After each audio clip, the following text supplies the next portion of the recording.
السلام عليكم ورحمة الله وبركاته. halkan waxaan rabaa inaan kugu sharaxo daawada detoxiga ama daawada qaras bixinta.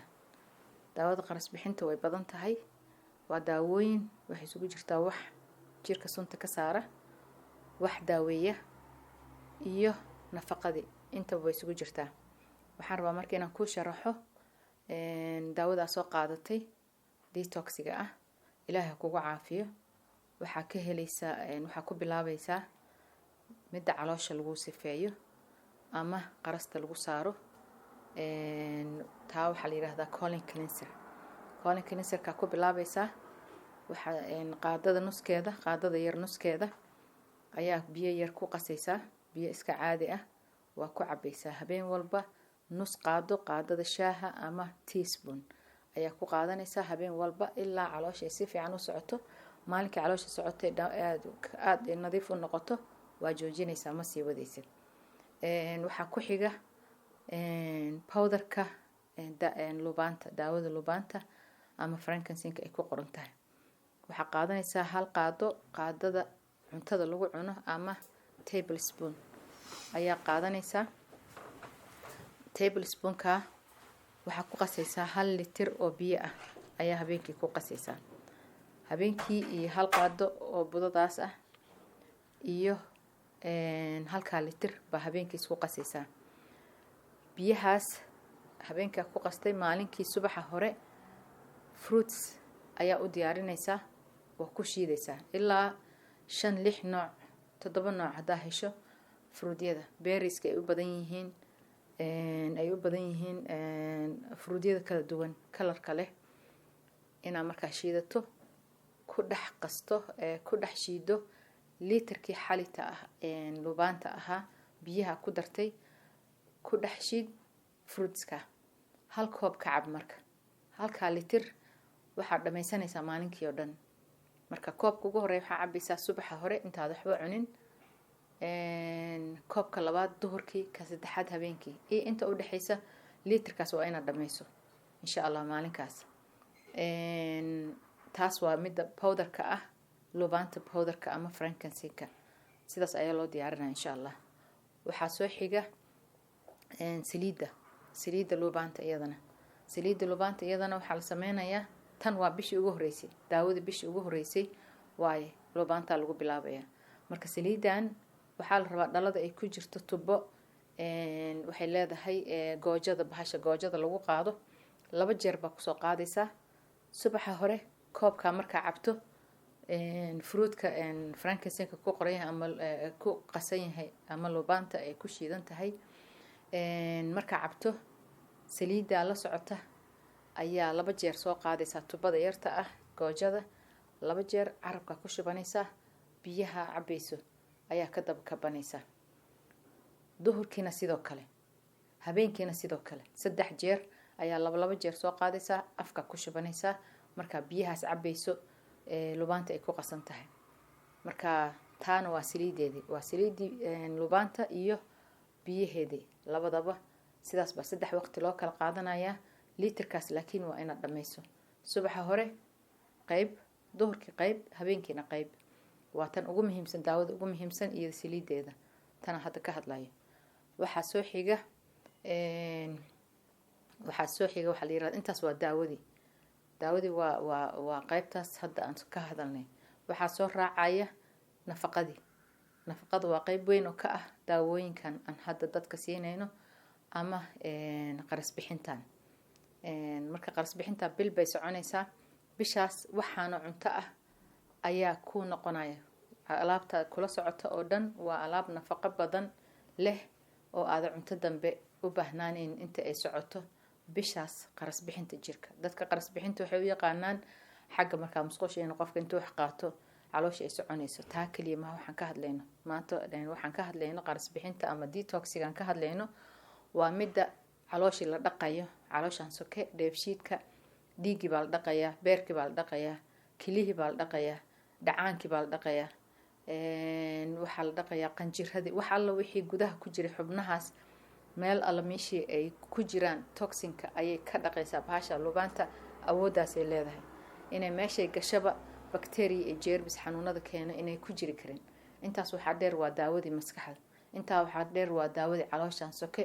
qofka haddii calooshaan uu ka xanuunsan yahay, haddii calooshaan wax ka jiraan ama ka xanuunsan yahay, jirka intiisa kale way saameynaysaa. haddii caafimaad jirana jirka intiisa kale ay saameynaysaa.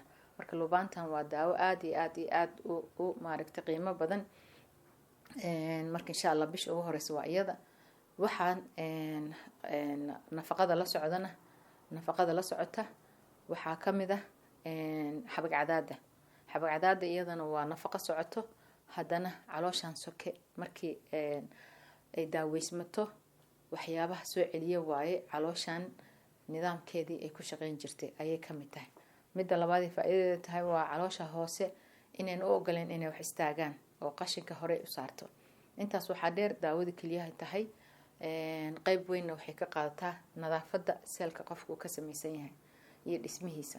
marka taa iyadana waxaa qaadanaysaa hal qaado oo ah xabag cadaada iyo hal qaado oo moringada. iyadana lagu ogyahay moringada inay faa'iido aada u badan leedahay oo fitamiino badan ay ku jiraan, energy badanna ay leedahay. hal qaado moringada ah iyo hal qaado xabag cadaada ah waxaa lagu darayaa khudaar badan iyo hilib lafo leh oo la isku kariyey. maraqoodaas suub baa laga dhigayaa. suubkaa markuu karo 5 daqiiqo ugu dambeysa ayaa lagu darayaa qaadadaas xabag cadaada ah iyo qaadadaas moringada ah. qaadadan ka hadlayno waa tablespoon ama qaadada wax lagu cuno ayaa lagu darayaa maraqaas. marka maraqaas wuxuu noqonayaa suub 2 jeer 3 jeer aad qaadan karto maalinkii. markii hore waxaan ka hadalnay daawadii, hadda waxaan ka hadlayno waa nafaqadii.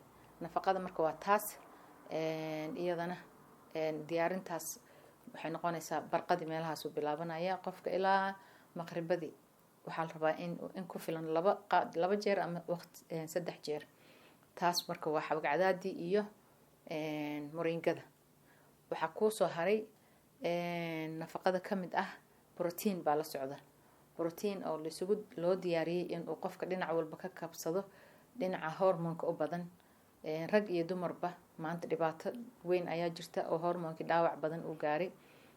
waana meelaha ugu muhiimsan qofka jirkiisa marka uu shaqeynayo in ay nidaamkaas uu saxsan yahay. marka iftaar protein ayaa ku qoran, marna protein ayaa ku qoran. micnaheedu nafaqana wuu leeyahay, nidaamka jirkan wuu saxaa. marka taa iyadana waxay u baahan tahay hal qaado iyo waxaa la isku darayaa 1 koob iyo bar caano fresh ah. haddii la heli karo caano lo oo fresh ma aha caanaha la process gareeyay. 1 koob iyo bar iyo 1 qaado oo qaadada tablespoonka ayaa la isku darayaa. marka la isku daray iyagoo qabow dabka la saaraya 1 daqiiqo ka badan uma baahna in la kariyo. waa wax iska diyaar ah. caano aad u kulul haddii lagu daro xataa waa lagu cabi karaa sideeda. marka qaadadaas 1 daqiiqo hadday karsanto iyo caanahaas malab yar haddaa haysataa ku darsanaysaa. haddaa haysato sokorta dabiiciga sida stevia oo kale ama wax lamid ah waa ku darsanaysaa, ama malab ama timir. wixii marka timir hadday tahay marka iyadoo jarjaran oo yar yara oo laf aan lahayn baa la karinaysaa oo daqiiqadaas waa inay kula jirto. marka macaankaas dabiiciga ku darso. marka daqiiqadaas kariso wax yar qabooji, ka daji dabka, qabooji, shiid. marka waa cabaysaa. halkaas koob fiican baa kaaga soo baxaya. marka quraacdii haddaan ka hadlayaa, laakiin tan waxaa la qaadan karaa barqadii, casarkii ama habeenkii. intaba koobkaas waa qaadan kartaa. subaxa hore waxyaabo badanaa ku jira.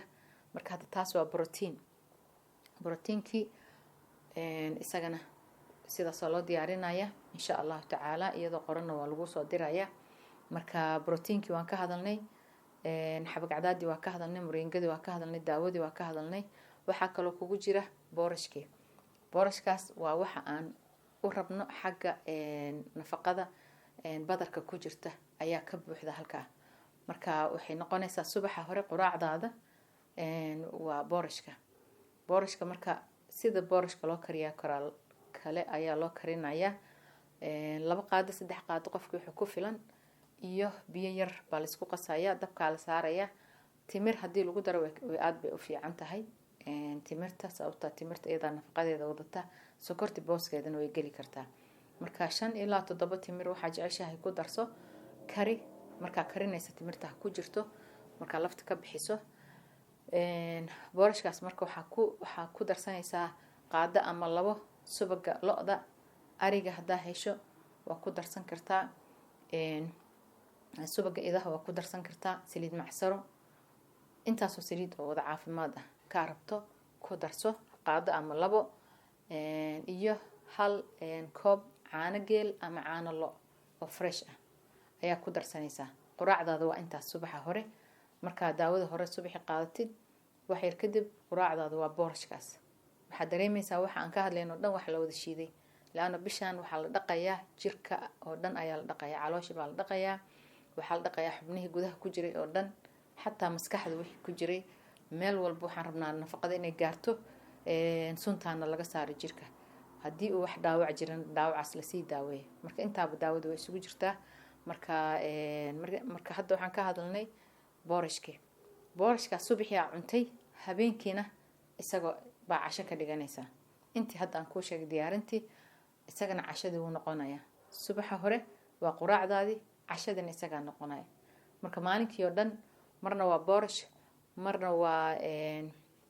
marna waa fruit wili kama hadlin oo isa kaligiis maaha wuxuu ku jiraa lubaanta ku jira si gaar looma sameynayo ayaama dhaxdaas waxa jirta dadka si gaar u sameyn jireen aan ugu sharaxi jiray laakiin hadda nidaamkan dadka xooga hawsha way ku badatay nidaamkan ayaa u sahlan in lubaanti loogu dhex daro marka fruitkii wuxuu ku jiraa lubaanta halkaas litir ayuu fruitka ku jiraa khudaartii waa tan hilibka iyo lafaha iyo khudaarta la isku kariyay yacni waxaan ka hadlayno dhan waa wax isku dheelitiran dhinac walba caanihii hilibkii subagii khudaartii fruitkii iyo daawadii waxaasoo dhan qofka maanta loo sameeyay ama qaatay daawadan ay tahay mid aan side effect lahayn inta kale ilaahay ku xiran tahay intaan waxaan aragnay 7 sano intaa wadnay barnaamijkan alxamdulillaah rabbil caalamiin aad iyo aad ayaa looga faa'iiday ilaahay ayaa caafimaadka bixiya waxaan aragnay inay tahay asbaabta ugu fiican qofka caafimaadka ku helo